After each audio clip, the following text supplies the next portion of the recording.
প্রিয় দর্শক বন্ধুরা, এই মুহূর্তের জন্য আপার প্রাইমারি থেকে মোস্ট ইম্পর্টেন্ট একটি খবর আপডেট।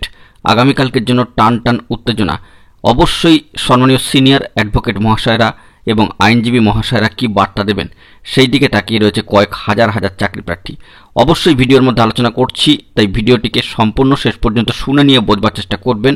ভিডিওটিকে শেষ পর্যন্ত দেখে নেবেন, চ্যানেলটিকে সাবস্ক্রাইব করে সঙ্গে থাকবেন।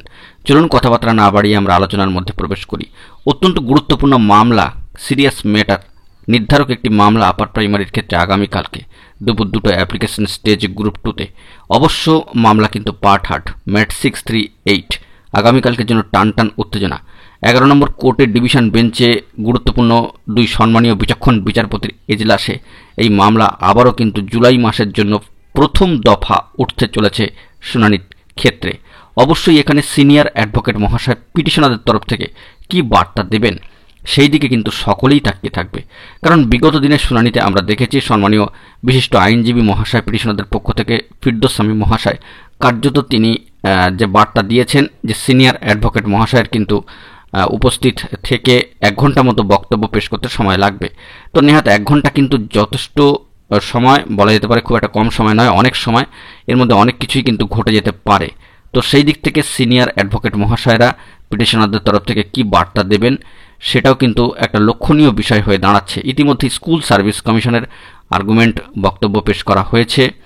তো সেই দিক থেকে স্কুল সার্ভিস কমিশন যে সাপ্লিমেন্টারি এভিডেভিডের প্রসঙ্গটি উঠে এসেছে সে বিষয়ে কি বক্তব্য রাখেন বা ক্রস আর্গুমেন্ট করেন সেটাও কিন্তু মোস্ট ভ্যালুয়েবল হতে চলেছে আগামীকালকের জন্য। তবে একটা বিষয় স্পষ্ট যে সম্মানীয় বিচক্ষণ বিচারপতিরা কিন্তু সমস্ত পক্ষের বক্তব্য পেশ করতে বলছেন এবং বক্তব্য খুব গভীর মনোযোগ দিয়ে কিন্তু অবজার্ভ করছেন এবং শুনছেন। তো ম্যাটারটি যে একটু করে জাল গুটাচ্ছে এবং নির্দিষ্ট একটা কনক্লুশনের পথ ধরে হাঁটতে চলেছে সেটা কিন্তু আপাতত বোঝাই যাচ্ছে। তো সেই দিক থেকে বলতে গেলে ম্যাট 638 যার সাথে একাধিক ক্যান যুক্ত হয়ে রয়েছে, সেই মামলা অত্যন্ত স্পর্শকাতর অর্থাৎ সেন্সিটিভ একটি মামলা। আপার প্রাইমারির ক্ষেত্রে নির্ধারক মামলা, জয়নিং হয়ে স্কুল যাওয়ার মামলা, বলা যেতে পারে সেকেন্ড দফা কাউন্সিলিং নোটিফিকেশন আসবার মামলা, সিট আপডেট সংক্রান্ত মামলা, কার্যত একাধিক ক্যান যুক্ত হয়ে রয়েছে, অনেক সেন্সিটিভ ম্যাটারের সাথে যুক্ত হয়ে রয়েছে।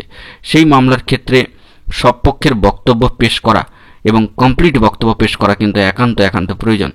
কারণ বাদী বিবাদী উভয় পক্ষের একটা ডিবেট বা কনফ্লিক্টের জায়গা কিন্তু সবশেষে থাকবে এবং সমস্ত দ্বন্দ্ব মিটিয়ে কার্যত সবার শেষেই কিন্তু একটা কনক্লুশন তৈরি হবে।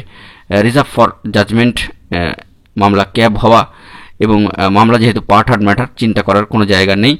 তো অনেক ক্ষেত্রেই সামাজিক গণমাধ্যমের সূত্র ধরে উঠে আসে যে মামলা নষ্ট হয়ে যাবে, আবার নতুন করে কিছু ঘটনা ঘটে যেতে পারে, এরকম ভাববার কোনো দরকার নেই। আস্তে করে একটা ভালো সিচুয়েশনে চলে গিয়েছে ম্যাট কেস। তো সেখান থেকে দাঁড়িয়ে সম্মানীয় বিচক্ষণ বিচারপতিরা কি স্টেপ নেন সেই দিকে কিন্তু সকলকে তাকিয়ে থাকতে হবে। কিন্তু আগামীকালকের জন্য টান উত্তেজনা থাকছে যে পিটিশনারদের তরফ থেকে সিনিয়র অ্যাডভোকেট মহাশয়রা উপস্থিত থেকে কি বার্তা দেন, কারণ তাদের বার্তার উপরেই কিন্তু অনেক কিছু নির্ভর করবে এবং তার উপর একটা ক্রস আর্গুমেন্টের জায়গা তৈরি হলেও হতে পারে সম্মানীয় কমিশনের তরফ থেকে, কমিশনের সিনিয়র অ্যাডভোকেট মহাশয়দের তরফ থেকে, বিশিষ্ট আইনজীবী মহাশয়দের তরফ থেকে। তো সেই দিক থেকে সাপ্লিমেন্টারি এভিডেভিট প্রসঙ্গে একটা আপত্তি রয়েছে স্কুল সার্ভিস কমিশনের, এমনটাও কিন্তু কানাঘুষো শোনা গিয়েছিল। তো সেই দিক থেকে লক্ষ্য করতে গেলে আগামীকাল বিরাট উত্তেজনাময় একটা দিন, বলা যেতে পারে 8ই জুলাই সপ্তাহের শুরুর দিন বিশেষ টার্নিং পয়েন্ট বা মোড় ঘোরানোর দিক কিন্তু হয়ে যেতে পারে। তো কি বার্তা উঠে আসে না আসে সব দিকেই আমরা ফোকাস রাখবো। এমনিতেই মামলা কিন্তু পার্ট হার্ট ম্যাটারে রয়েছে উপরের দিকে এবং আইটেম নম্বর অনুযায়ী ডেলি কজ লিস্ট অনুযায়ী 70 নম্বর আইটেমে অবস্থান করছে ম্যাট 638। আপাতত এই পর্যন্তই। মহামান্য কলকাতা হাইকোর্টের ডিভিশন বেঞ্চে 11 নম্বর কোর্টের তরফ থেকে কি বার্তা উঠে আসে সেই দিকে আমাদেরকে ফোকাস রাখতে হবে। বন্ধুরা এখন এটুকুই, সকলে ভালো থাকবেন, চ্যানেলটিকে সাবস্ক্রাইব করে সঙ্গে থাকবেন। ধন্যবাদ।